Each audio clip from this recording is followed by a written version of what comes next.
네. 오전 예배 마치시고 집에 가고 싶으셨을 텐데 안 가시고 이렇게 또 오후에 같이 말씀 나누고 같이 예배 드릴 수 있어서 더 반갑고 환영합니다. 식사 맛있게 하셨죠? 네. 좋습니다.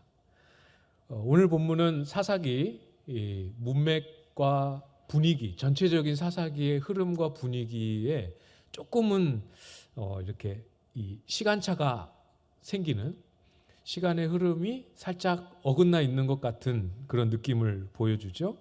우리가 앞에 살펴봤던 내용이 여호수아가 이미 죽었고 그 이후에 이스라엘 백성, 그 다음 세대 이스라엘 백성들이 어떤 모습으로 가나안에서 지내고 있었고, 그래서 그 모습 때문에 사사 시대가 비로소 이 영적인 어두움의 시기가 시작됐다, 이런 것을 살펴봤습니다. 가나안 땅을 이제 지파별로 나눠준 것을 정복하지 못했던 그런 이야기들을 우리가 살펴봤었는데요. 오늘 본문 읽으시면서 확인하셨겠지만 여호수아가 다시 등장합니다. 여호수아 죽기 직전에, 그리고 여호수아가 죽던 무렵 그 직후를 다시 기록하고 있습니다. 그렇게 보면 시간상 흐름이 안 맞죠, 그죠? 근데 시간상 흐름은 안 맞지만 이 이스라엘 백성들의 영적인 어두움으로 시작되는 사사 시대가 시작될 때, 이전 관점에서 보고 저런 관점에서 사사 시대의 시작을 알릴 때, 비록 시간 흐름은 안 맞지만 이스라엘 백성들이 어떤 모습이었는지를 잘 정리해주는 굉장히 중요한 내용을 오늘 가르쳐주고 있습니다. 그 세대와 다른 세대라고 오늘 본문이 기록하고 있어요. 시간차가 그렇게 길지 않습니다. 200년, 300년 이렇게 시간차가 생겨서 오랜 세월을 두고 하나님을 잃어버린 것이 아니고, 바로 앞세대, 부모 세대, 그리고 바로 그 다음 세대, 가나안을 정복했던 세대, 가나안을 정복한 그 다음 세대, 이렇게 한 세대 차이밖에 안 나는데 어떤 세대는 그 세대고 어떤 세대는 완전히 다른 세대로 구별하고 있는 거예요.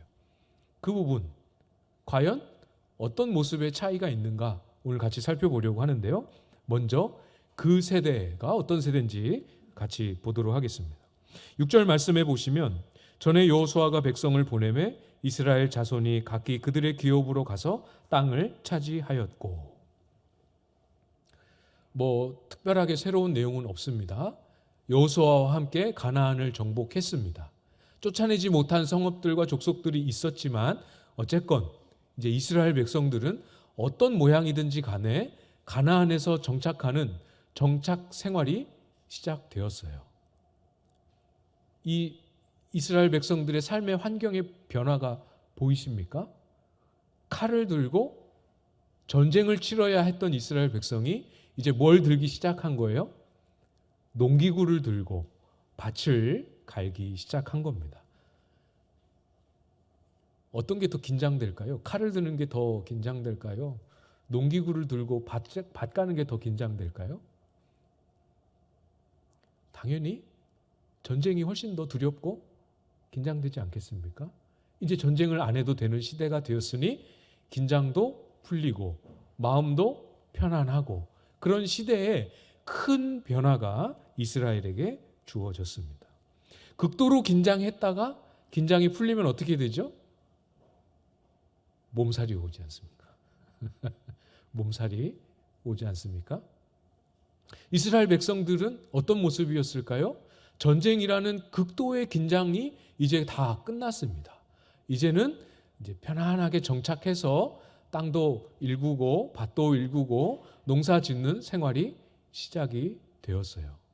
어떤 점에서 보면 이스라엘 백성들이 이제 그 비로소 긴장이 풀림과 동시에 사사시대잖아요. 영적인 암흑기가 이제 도래할 것 같은 그런 기록이 나올 것처럼 보이지만 7절에 보시면 뭐라고 말씀합니까? 여호수아가 살아있고 여호수아와 함께 했던 지도자들이 살아있는 동안에는 여호와를 섬겼다, 이렇게 기록합니다. 사사시대의 전반적인 분위기하고 조금 달라요. 굉장히 게을러졌다, 영적으로 방황했다, 이런 기록이 나올 것을 우리가 예상하기 쉽지만 하나님을 섬겼다라고 기록합니다. 큰 틀을 벗어나지 않는 선에서는 하나님을 섬기는 삶에서 이탈하지 않고 신앙을 지키고 있었다라고 말씀하고 있는 거예요. 상황의 변화만 놓고 보면 영적인 긴장이 늦춰질 수 있습니다. 영적인 긴장이 늦춰지면서 하나님을 찾는 마음도, 하나님 앞에 간절히 매달리고 기도하는 마음도 느슨해질 수 있었겠죠. 열심히 기도하던 거 이제는 좀 덜 할 분위기도 될 법해요. 그렇죠? 목표를 잃어버리고 정복해야 한다, 이런 목표 잃어버리고 무질서함이나 게으름 속에 하루하루의 시간을 보낼 수도 있겠죠. 하나님의 백성으로서의 정체성을 전쟁 중에는 하나님이 살려주셔야 하기 때문에 하나님을 정말 간절히 의지하는 마음을 여기 늘 이렇게 품고 살았다면, 하나님이 안 도와주셔도 비가 오면 곡식은 자라고, 하나님이 안 도와주셔도 오늘 자면 내일 아침에 일어나고, 이렇게 마음이 편안해지고 하나님을 찾는 마음도 이렇게 식어져 버릴 만한 그런 상황입니다. 너무 잘 이해되지 않습니까? 우리도 쉽게 그렇게 되기 참 쉬운 성정을 가지고 있잖아요. 너무 잘 이해되고 왠지 나도 그랬을 것 같은, 내가 이스라엘이어도 그랬을 것 같은 마음이지만, 그러니까 인간적으로는 잘 이해할 수 있지만 성경은 뭐라고 말씀합니까? 상황이 바뀌어도, 환경이 바뀌어도, 마음의 상태가 바뀌어도 신앙의 중심만큼은 달라져서는 안 된다라고 성경은 말씀합니다. 어떻게 그럴 수 있을까요? 이스라엘 백성은 그렇게 어두운 시대를 이제 막 치고 들어갈 사사시대의 초입에 어떻게 하나님을 경외하고 하나님을 섬기는 중심을 그렇게 큰 변화에도 영향을 받지 않고 지켜낼 수 있었을까요? 7절 말씀입니다. 7절 말씀 우리 같이 한번 읽어볼까요? 시작. 백성이 여호수아가 사는 날 동안과 여호수아 뒤에 생존한 장로들 곧 여호와께서 이스라엘을 위하여 행하신 모든 큰 일을 본 자들이 사는 날 동안에 여호와를 섬겼더라. 여호와를 섬겼다라는 맨 마지막 이 표현을 어떻게 설명하고 어떤 근거로 말씀하고 있는지 보십시오. 어떻게 섬길 수 있었습니까? 여호와께서 이스라엘을 위하여 행하신 모든 큰 일을 본 사람들이기 때문에, 그걸 본 사람들은 자기 생애 동안은 하나님을 섬길 수 있었다, 이렇게 말씀합니다. 하나님이 행하시는 모든 큰 일을 본 사람들이어야 합니다. 그것이 상황이 바뀌어도 거기에 휩쓸리지 않고 우리의 신앙의 중심을 딱 지키고 유지할 수 있는 길이에요. 무엇이요? 하나님이 행하시는 큰 일을 보는 것. 하나님이 행하신 일을 보고 그 속에서 하나님이 어떤 분이신지를 깨닫고, 그것이 머리로만 아는 것이 아니라 우리의 마음 중심에 분명하고 뚜렷하게 새겨지고, 어떤 삶의 자리를 가든 동일하게 변함없이 그 하나님을 기억하고 신뢰하는 것, 이것이 우리의 신앙의 핵심이고 본질이고 우리의 신앙이 흔들리지 않을 수 있는 열쇠입니다. 구체적으로 좀 들어가 보죠. 하나님이 행하시는 큰 일, 성경이 하나님이 행하신 큰 일이라고 할 때 구약 이스라엘 백성들의 입장에서 꼽을 수 있는 첫 번째, 뭔지 아십니까? 아실 것 같은데, 출애굽이죠. 이스라엘 백성들을 애굽의 종 되었던 데서 건져내시고 구원하여 내신 사건. 이 출애굽 속에서는 여러 10가지 재앙도 포함이 되겠고 홍해의 사건도 포함이 되겠고, 이스라엘 백성들을 이 애굽에서 건져내셨던 하나님의 행하심, 그 모든 것을 다 포함합니다. 그런데 여러분 생각해 보십시오. 지금 이 사사시대가 시작될 때 조금 앞으로 거슬러 올라가서 여호수아가 생존했던 그때 여호수아와 함께 가나안을 정복했던 그 사람들은 여호수아와 갈렙을 빼고는 출애굽을 경험하지 못한 세대들입니다. 이거 이해되십니까? 여호수아와 갈렙을 제외하고 나머지 온 이스라엘 백성들은 출애굽을 경험하지 못한 세대예요. 출애굽을 했던 세대는 두 사람을 빼고 모두 광야에서 다 생을 마감했습니다. 그럼 이 사람들은, 이 이스라엘 백성들은 출애굽을 경험하지 못한 세대입니다. 출애굽을 봤습니까? 못 봤습니까? 못 봤죠. 못 본 사람들입니다. 안다고 해봐야 어떻게 알겠어요? 어렸을 때 엄마 아빠가 들려주었던 동화 같은 이야기. 옛날에 그랬었다 하더라. 출애굽을 본 사람들이 아닙니다. 출애굽을 경험한 세대들도 아니죠. 그래서 하나님은 새로운 삶의 자리, 새로운 환경 속에 들어가는 이스라엘 백성들을 위해서 새로운 일을 행하십니다. 이스라엘 백성들 사이에 잊어버릴 수 없는, 결코 놓을 수 없는, 망각할 수 없는 하나님의 은혜를 그들의 심령에 새겨주시는 일을 행하게 되시죠. 그게 바로 여호수아와 이스라엘 백성들이 함께 요단강을 건넜던 사건입니다. 언제였는지 여러분 머릿속에 가물가물 떠오르십니까? 여호수아 4장에 기록되었던 사건이에요. 그때 그냥 요단강을 건너는 겁니다. 그냥 요단강을 건너는 거지만 하나님은 그 요단강이 그냥 요단강이 아님을 보여주셨고, 그 지도자 여호수아는 요단강을 건너는 사건이 그냥 건너는 사건이 아님을 알았어요. 그래서 이 사건을 기록할 때 그 내용을 제가 지금 읽어드릴 텐데 천천히 읽어드릴 테니까 잘 들어보시면서 이 요단강을 건너는 사건에 어떤 의미가 담겨 있는지, 성경이 어떤 의미를 기록하고 있는지를 잘 찾으면서 한번 들어보십시오. 여호수아 4장 23절 24절을 읽어드릴 텐데요. 너희의 하나님 여호와께서 요단 물을 너희 앞에서 마르게 하사 너희를 건너가게 하신 것이 너희의 하나님 여호와께서 우리 앞에 홍해를 말리시고 우리를 건너가게 하심과 같았나니 이는 땅의 모든 백성에게 여호와의 손에 강하신 것을 알게 하며 너희가 너희의 하나님 여호와를 항상 경외하게 하려 하심이라 하라. 찾으셨습니까? 요단강이 그냥 요단강 건너는 게 아니고 어떤 의미가 거기에 담겨 있다고요? 이스라엘 백성들이 홍해를 건널 때 경험했던 하나님의 능력, 홍해를 건너는 그 은혜를 경험하고 났을 때 나오는 열매인 하나님을 경외함, 이것이 요단강을 건너는 과정 속에서도 똑같이 이루어지고 똑같이 경험할 수 있도록 그렇게 작은 홍해의 기적처럼 이스라엘 백성들 앞에 펼쳐주셨다라는 말씀이죠. 정리해 볼까요? 지금 이스라엘 백성은 출애굽을 본 적이 없습니다. 출애굽을 본 적은 없지만 출애굽을 본 그의 부모 세대들이 출애굽 사건으로 말미암아 살아갈 수 있었던 믿음의 걸음을 똑같이 걸어갈 수 있도록 요단강을 건너는 기적을 경험하게 하신 거죠. 상황은 완전히 바뀌었습니다. 요단강이라는 새로운 삶의 자리지만 출애굽에서 만났던 하나님을 요단강에서 똑같이 만나고 있는 것이죠. 이걸 잘 이해하셔야 합니다. 우리에게 적용해 볼 수 있겠죠?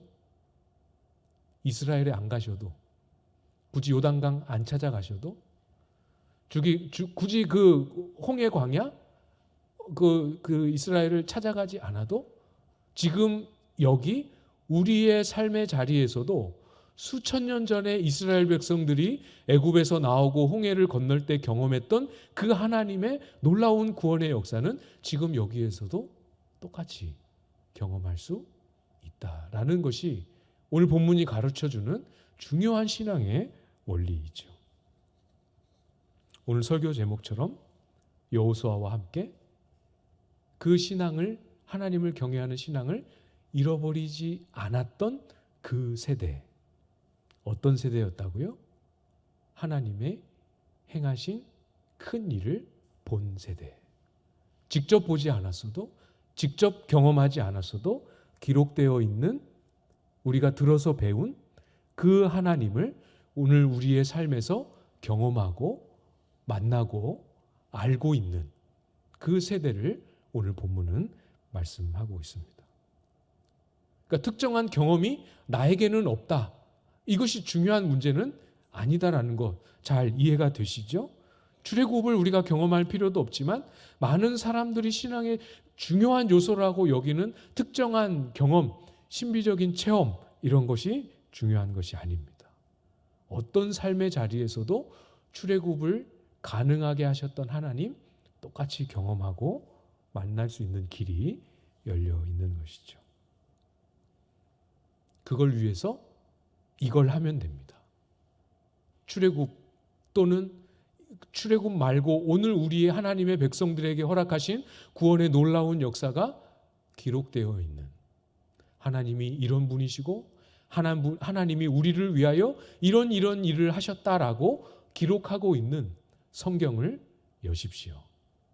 지금이야 다 열고 계시지만 돌아가실 때 덮어서 돌아가신 이후에 다음 주에 오실 때 그때야 열지 마시고 주중에 매일매일 수시로 자주자주 성경을 여시고 성경 속에서 하나님이 행하신 모든 큰 일에 관하여 무엇을 기록하고 있고 무엇을 우리에게 말씀하고 있는지 들여다보시고 그 내용을 묵상하시고 그 내용을 우리에게 잘 적용하여서 과거에 기록된 것이 아니고 성경 속에 숨어져 있는 것이 아니고 지금 오늘 나의 삶의 자리에서 다시 살아나고 다시 일어나고 다시 재현되고 반복되는 그 일을 겪을 때 우리는 다른 세대가 아니고 그 세대로서 이 땅을 살아갈 수 있는 겁니다.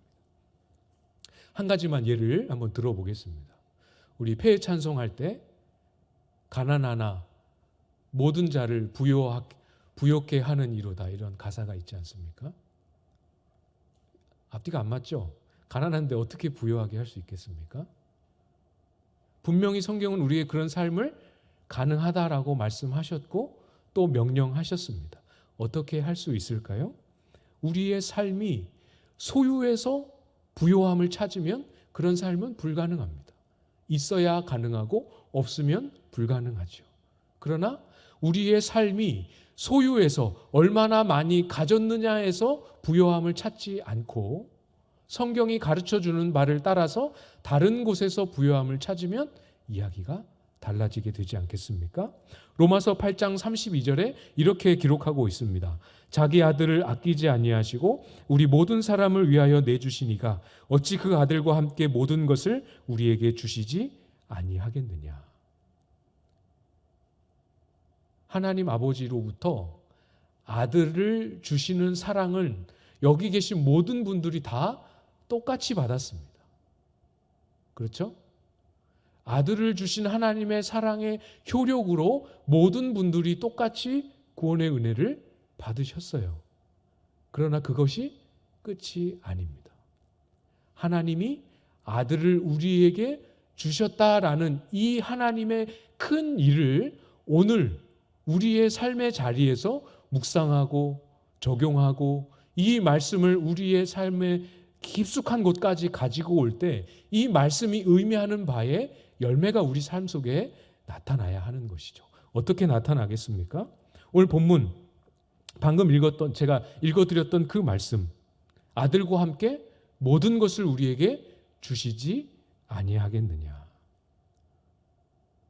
성도의 하나님의 자녀됨의 부요함을 누릴 수 있는 근거와 출처가 어디에 있습니까?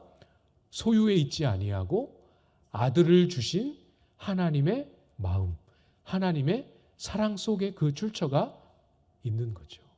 물론 그렇다고 해서 하나님의 사랑만 묵상하고 우리의 삶의 소유를 위한 수고는 아무것도 하면 안 된다. 그런 의미가 아니겠죠. 소유를 다 버릴 수는 없습니다. 소유 안 하고 살 수도 없습니다. 그런 의미가 아니고 소유하고 소유를 누리되 우리의 마음의 부요함을 어디서 누리라고요? 내가 얼마나 가졌느냐에서 마음의 부요함을 누리는 것이 아니고 하나님이 우리에게 아들을 주신 하나님의 사랑 속에서 부요함을 누리면 그러면 가진 것이 없어도 가진 것이 적어도 다른 사람을 부유하게 하는 삶을 살 수 있는 것입니다. 구원은 예수님 처음 믿을 때만 묵상하고 적용하고 그걸로 끝이 아니고, 구원이라는 큰 샘물에서 날마다 오늘을 살아낼 힘, 오늘을 살아낼 삶의 내용, 오늘을 변화시킬 수 있는 능력을 날마다 구원의 샘 속에서 길러낼 수 있는 거지요. 그게 바로 요단강에서 출애굽 사건을 재현하는 원리와 동일한 원리입니다. 성경을 여실 때 하나님이 저와 여러분에게 약속하신, 또 이루어 놓으신 구원을 어떻게 말씀하시는지 눈여겨보시고, 할 수만 있다면 형광펜으로 반짝반짝하게 색칠해 놓으시고, 성경을 앞뒤로 통독할 때마다 눈에 띌 때 하나님이 우리에게 이런 일을 행하셨지, 이런 일을 행하셨지, 다 안 깨달아지더라도 그것을 잘 마음에 간직하고 있다가 때가 되어 그 말씀을 우리 가운데 확 비춰주시고 열어주실 때, 성경에 기록되어 있는 수천 년 전에 기록되어 있었던 그 말씀이 오늘 우리의 삶에 살아나 열매 맺게 하는 그 세대의 모습으로 저와 여러분을 반드시 빚어 가실 것입니다. 이제 다른 세대를 봐야겠죠. 다른 세대. 10절 말씀입니다. 10절 말씀 여러분이 한번 읽어주시겠습니다. 10절 시작.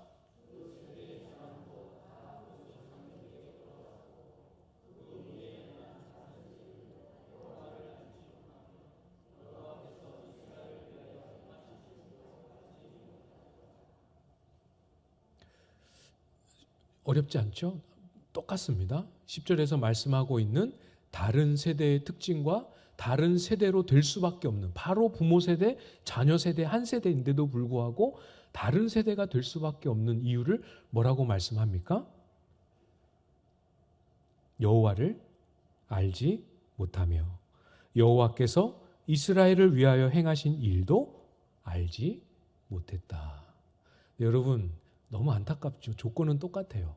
어차피 출애굽을 보지 못한 건, 직접 경험하지 못한 건 똑같아요. 이 다른 세대는 똑같은 조건에 있음에도 불구하고 여호와와 그 이스라엘을 위해서 행하신 일을 알지 못했다라고 기록합니다.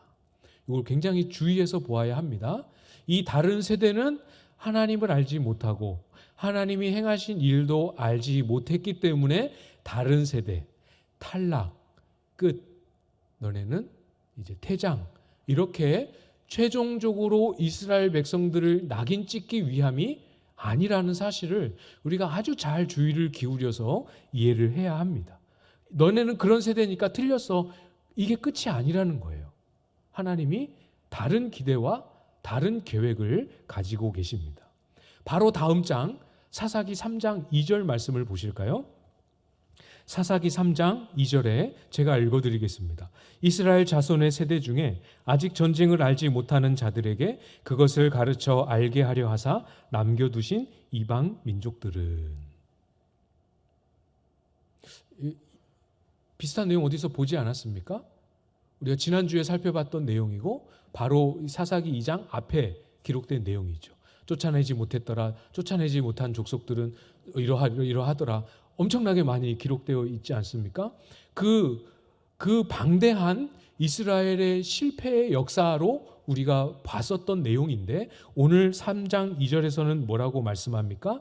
이스라엘의 명백한 실패, 다른 말을 쓸 수 없고 명백한 불순종으로 쫓아내지 못했던 이방 민족들을 하나님이 다른 용도로 사용하시겠다라고 말씀합니다. 어떤 용도죠? 전쟁을 알게 하려고, 전쟁을 많이 경험하게 해서 전쟁의 노하우를 쌓고 전투력을 쌓고 전술을 훈련시켜서 전쟁 강국으로 만드시겠다는 그런 의미겠습니까?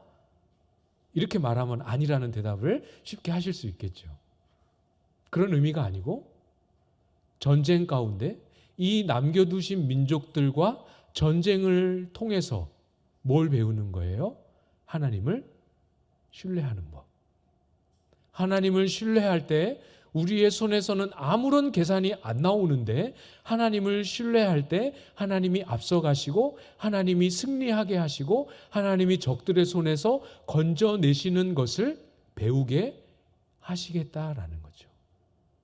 오늘 맥락으로 가지고 와서 다시 정리를 해보면 그들이 직접 경험하지 못했던 출애굽의 역사, 그들이 직접 경험하지 못했던 요단을 마르게 하시고 건너게 하셨던 하나님의 역사, 이것을 지금 그 다음 세대의 삶의 현장에서 경험하도록 기회를 주고 계십니다. 실패는 그래도 실패입니다. 불순종은 그래도 불순종이고 죄에 넘어져 있는 것은 그래도 죄입니다. 그렇지만 우리의 실패를 영원하도록 실패로만 두시는 하나님이 아니라는 사실을 오늘 본문은 다시 우리에게 가르쳐 주시죠. 그 실패의 자리에서, 그 죄에 넘어진 그 자리에서 다시 배우게 하시고 다시 경험하게 하시고 다시 하나님의 살아계심과 하나님의 건져내심과 승리하게 하심을 배우는 훈련과 연단의 자리로 사용하기를 원하십니다. 어디에 실패하고 계십니까? 어떤 죄에 넘어져서 무너져 계십니까? 괜찮습니다. 그렇게 살아도 괜찮다는 뜻이 아니라 실패 자체가 우리에게 치명적인 문제가 되지는 않는다라는 사실입니다. 그 자리를 다시 하나님을 신뢰하고 다시 하나님을 경험하고 하나님을 붙잡을 때 어떻게 일하시는지를 경험할 수 있는 훈련과 연단의 자리로 바꾸시기 원하시는 그 하나님을 신뢰하고 실패를 두려워하지 마시고 다시 하나님 앞에 나아가 보시기를 부탁을 드립니다.